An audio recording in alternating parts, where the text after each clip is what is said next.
This is the IELTS Listening Test.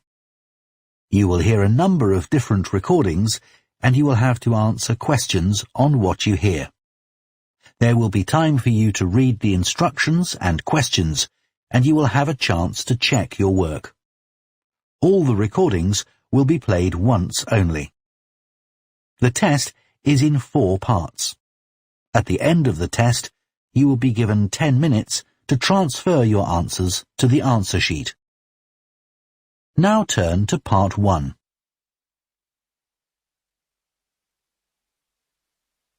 Part 1. You will hear a man phoning to find out about some children's engineering workshops. First, you have some time to look at questions 1 to 3.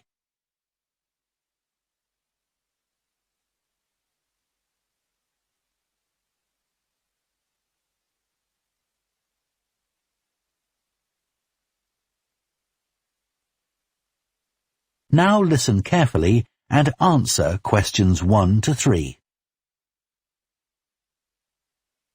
Hello, Children's Engineering Workshops. Oh, hello. I wanted some information about the workshops in the school holidays. Sure. I have 2 daughters who are interested. The younger one's Lydia. She's 4. Do you take children as young as that? Yes. Our Tiny Engineers Workshop is for 4 to 5-year-olds. What sorts of activities do they do? All sorts. For example, they work together to design a special cover that goes round an egg, so that when it's inside, they can drop it from a height and it doesn't break. Well, sometimes it does break, but that's part of the fun. Right. And Lydia loves building things.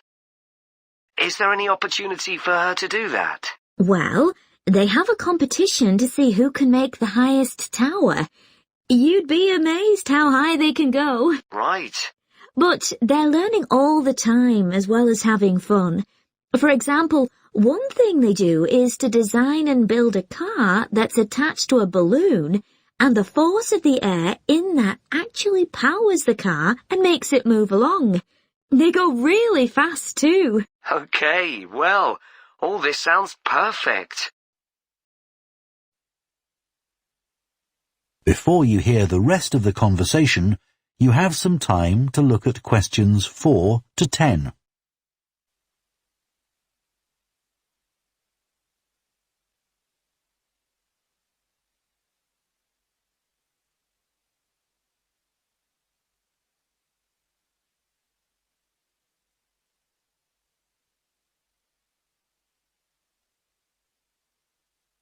Now listen and answer questions 4 to 10. Now, Carly, that's my older daughter, has just had her 7th birthday. So, presumably, she'd be in a different group. Yes, she'd be in the Junior Engineers. That's for children from 6 to 8. And do they do the same sorts of activities? Some are the same, but a bit more advanced. So they work out how to build model vehicles, things like cars and trucks, but also how to construct animals using the same sorts of material and technique. And then they learn how they can program them and make them move. So they learn a bit of coding? They do. They pick it up really quickly. We're there to help if they need it, but they learn from one another too. Right. And do they have competitions too? Yes. With the Junior Engineers, it's to use recycled materials like card and wood to build a bridge.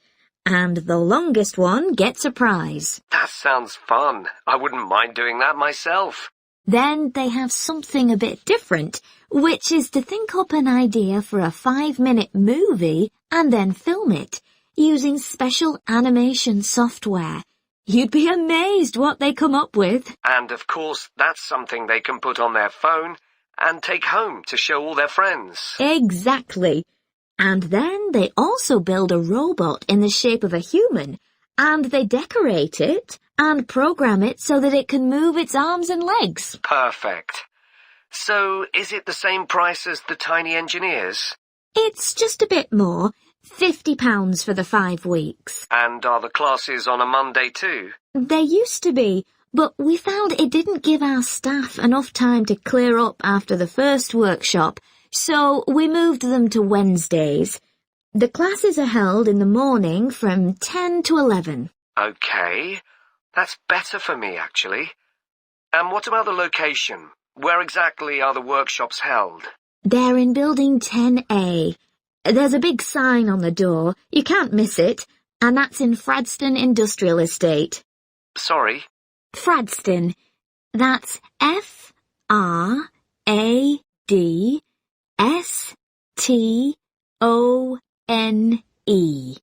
And that's in Grassford, isn't it? Yes, up past the station. And will I have any parking problems there? No, there's always plenty available. So, would you like to enroll Lydia and Carly now? OK. So, can I have your full name and... That is the end of Part 1. You now have half a minute to check your answers to Part 1.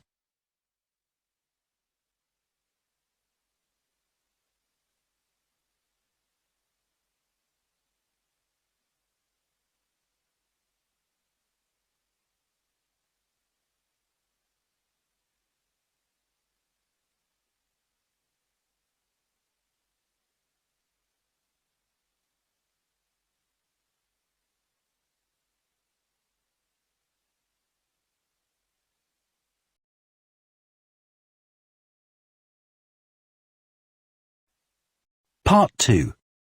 You will hear the managing director of a company called Stevenson's welcoming a group of work experience students. First, you have some time to look at questions 11 to 14.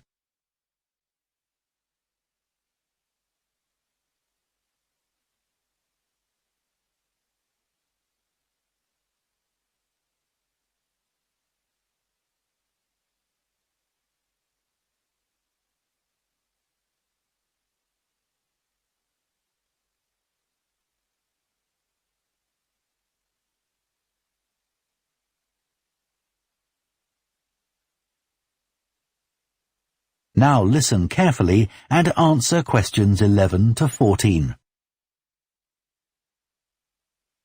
Good morning everyone and welcome to Stevenson's, one of the country's major manufacturers of metal goods.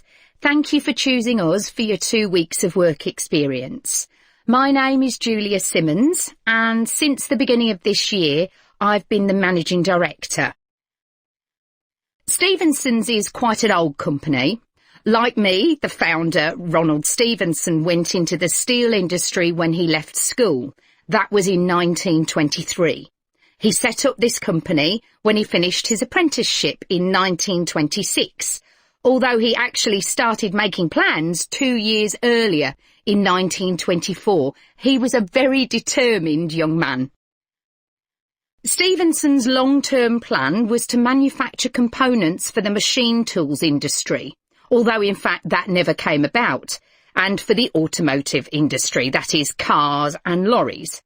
However, there was a delay of 5 years before that happened, because shortly before the company went into production, Stevenson was given the opportunity to make goods for hospitals and other players in the healthcare industry. So that's what we did for the first 5 years. Over the years, we've expanded the premises considerably. We were lucky that the site is big enough, so moving to a new location has never been necessary. However, the layout is far from ideal for modern machinery and production methods, so we intend to carry out major refurbishment of this site over the next 5 years. I'd better give you some idea of what you'll be doing during your 2 weeks with us, so you know what to expect. Most mornings you'll have a presentation from one of the managers to learn about their department, starting this morning with research and development.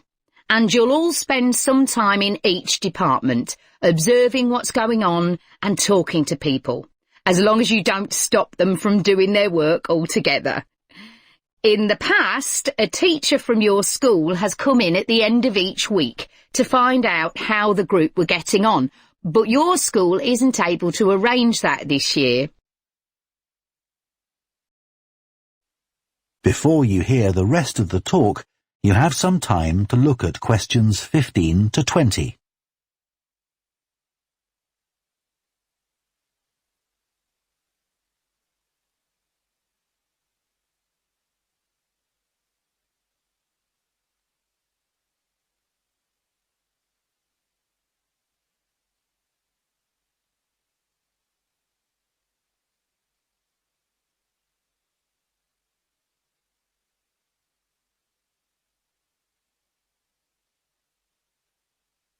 Now listen and answer questions 15 to 20.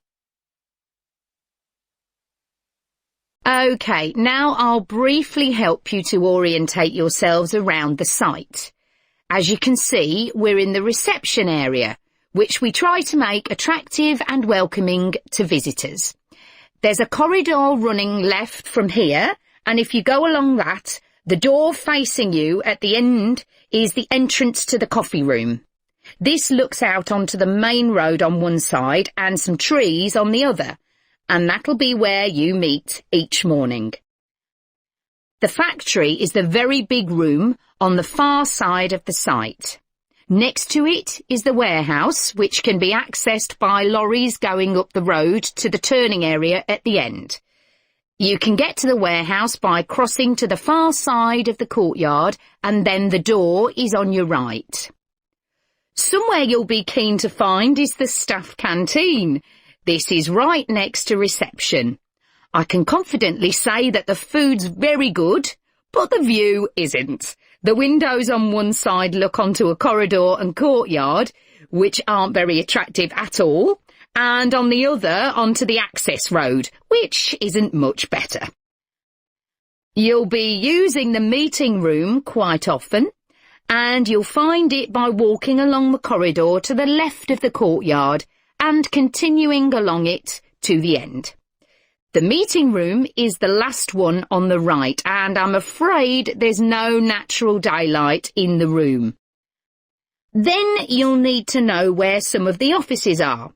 The Human Resources Department is at the front of this building, so you head to the left along the corridor from reception, and it's the second room you come to. It looks out onto the main road. And finally, the boardroom, where you'll be meeting sometimes. That has quite a pleasant view, as it looks out onto the trees. Go along the corridor past the courtyard, right to the end. The boardroom is on the left, next to the factory. OK, now, are there any questions before we move? That is the end of Part 2. You now have half a minute to check your answers to Part 2.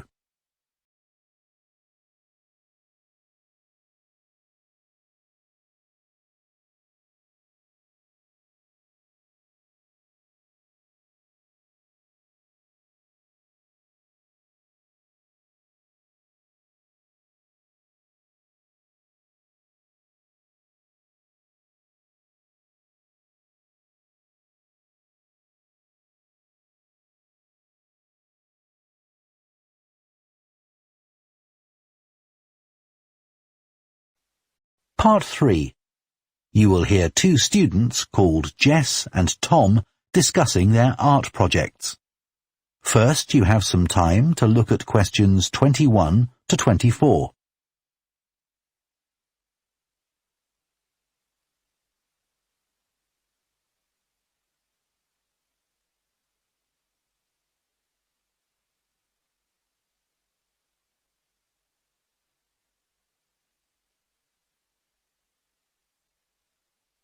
Now listen carefully and answer questions 21 to 24.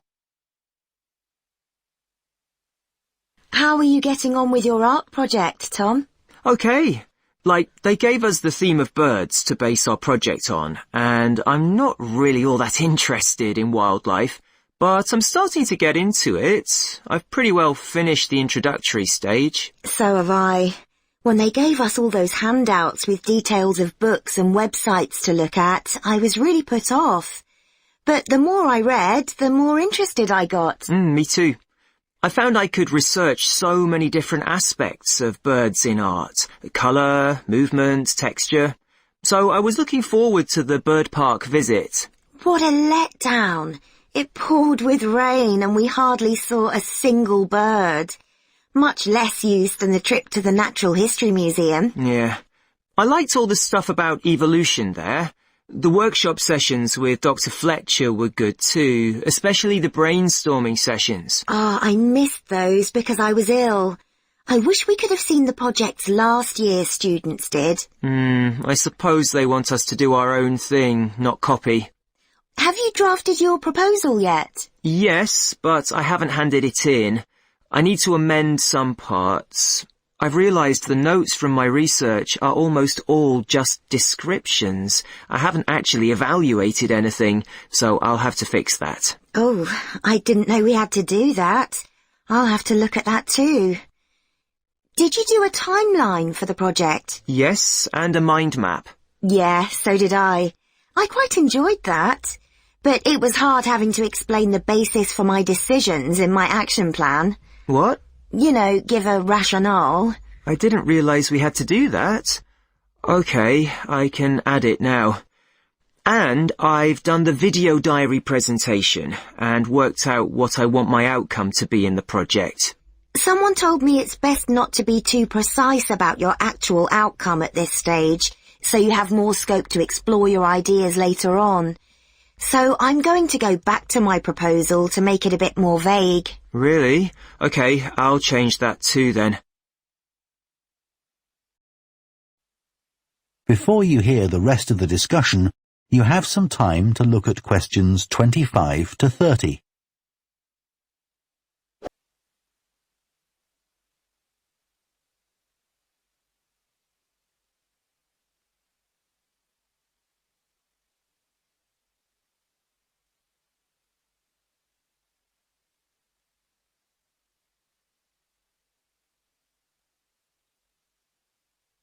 Now listen and answer questions 25 to 30. One part of the project I'm unsure about is where we choose some paintings of birds and say what they mean to us. Like, I chose a painting of a falcon by Landseer. I like it because the bird's standing there with his head turned to one side, but he seems to be staring straight at you. But I can't just say it's a bit scary, can I? You could talk about the possible danger suggested by the bird's look. Oh, OK. There's a picture of a fishhawk by Audubon I like. It's swooping over the water with a fish in its talons, and with great black wings which take up most of the picture. So you could discuss it in relation to predators and food chains? Well, actually, I think I'll concentrate on the impression of rapid motion it gives. Right. Do you know that picture of a kingfisher by Van Gogh? It's perching on a reed growing near a stream. Yes, it's got these beautiful blue and red and black shades. I've actually chosen it because I saw a real kingfisher once when I was little. I was out walking with my grandfather, and I've never forgotten it. Oh, so we can use a personal link? Sure. OK. There's a portrait called William Wells. I can't remember the artist, but it's a middle-aged man who's just shot a bird. And his expression and the way he's holding the bird in his hand suggests he's not sure about what he's done. To me, it's about how ambiguous people are in the way they exploit the natural world. Interesting. There's Gauguin's picture via a Matty. He did it in Tahiti. It's a woman with a white bird behind her that is eating a lizard. And what I'm interested in is what idea this bird refers to. Apparently, it's a reference to the never-ending cycle of existence. Wow. I chose a portrait of a little boy, Giovanni de' Medici. He's holding a tiny bird in one fist.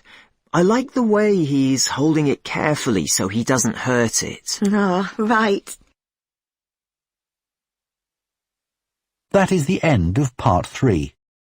You now have half a minute to check your answers to part 3. .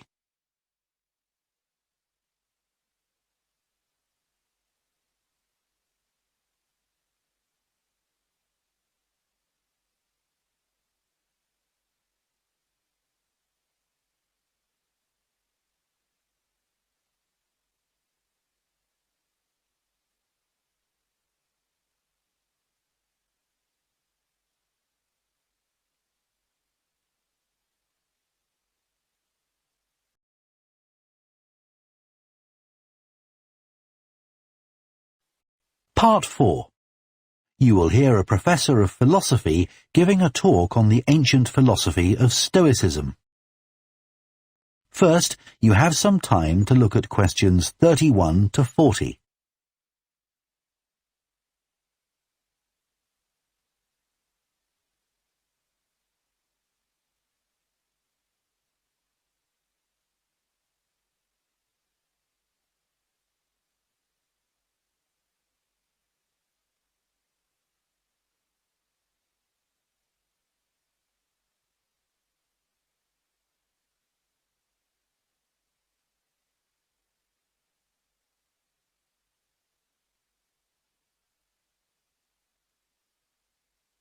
Now listen carefully and answer questions 31 to 40. Ancient philosophy is not just about talking or lecturing or even reading long, dense books. In fact, it is something people have used throughout history to solve their problems and to achieve their greatest triumphs. Specifically, I am referring to Stoicism, which in my opinion is the most practical of all philosophies and therefore the most appealing. Stoicism was founded in ancient Greece by Zeno of Citium in the early 3rd century BC, but was practiced by the likes of Epictetus, Cato, Seneca, and Marcus Aurelius. Amazingly, we still have access to these ideas, despite the fact that the most famous Stoics never wrote anything down for publication. Cato definitely didn't. Marcus Aurelius never intended his meditations to be anything but personal. Seneca's letters were, well, letters, and Epictetus's thoughts come to us by way of a note-taking student. Stoic principles were based on the idea that its followers could have an unshakable happiness in this life, and the key to achieving this was virtue. The road to virtue, in turn, lay in understanding that destructive emotions like anger and jealousy are under our conscious control. They don't have to control us, because we can learn to control them. In the words of Epictetus, external events I cannot control, but the choices I make with regard to them, I do control. The modern-day philosopher and writer Nassim Nicholas Taleb defines a Stoic as someone who has a different perspective on experiences which most of us would see as wholly negative. A Stoic transforms fear into caution, pain into transformation, mistakes into initiation, and desire into undertaking. Using this definition as a model, we can see that throughout the centuries, Stoicism has been practiced in more recent history by kings, presidents, artists, writers, and entrepreneurs.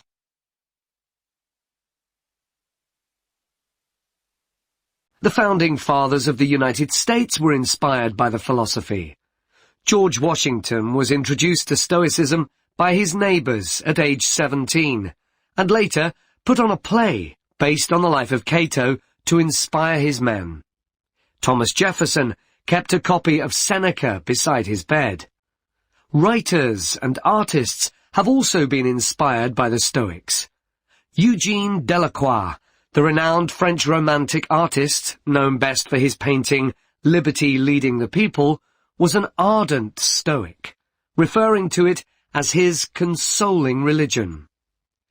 The economist Adam Smith's theories on capitalism were significantly influenced by the Stoicism that he studied as a schoolboy, under a teacher who had translated Marcus Aurelius's works. Today's political leaders are no different, with many finding their inspiration from the ancient texts. Former US President Bill Clinton rereads Marcus Aurelius every single year, and many have compared former President Obama's calm leadership style to that of Cato. Wen Jiabao, the former Prime Minister of China, claims that Meditations is one of 2 books he travels with, and that he has read it more than 100 times over the course of his life. Stoicism had a profound influence on Albert Ellis, who invented cognitive behavior therapy, which is used to help people manage their problems by changing the way that they think and behave. It's most commonly used to treat depression.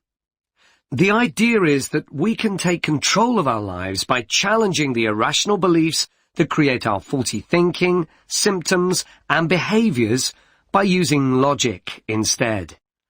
Stoicism has also become popular in the world of business.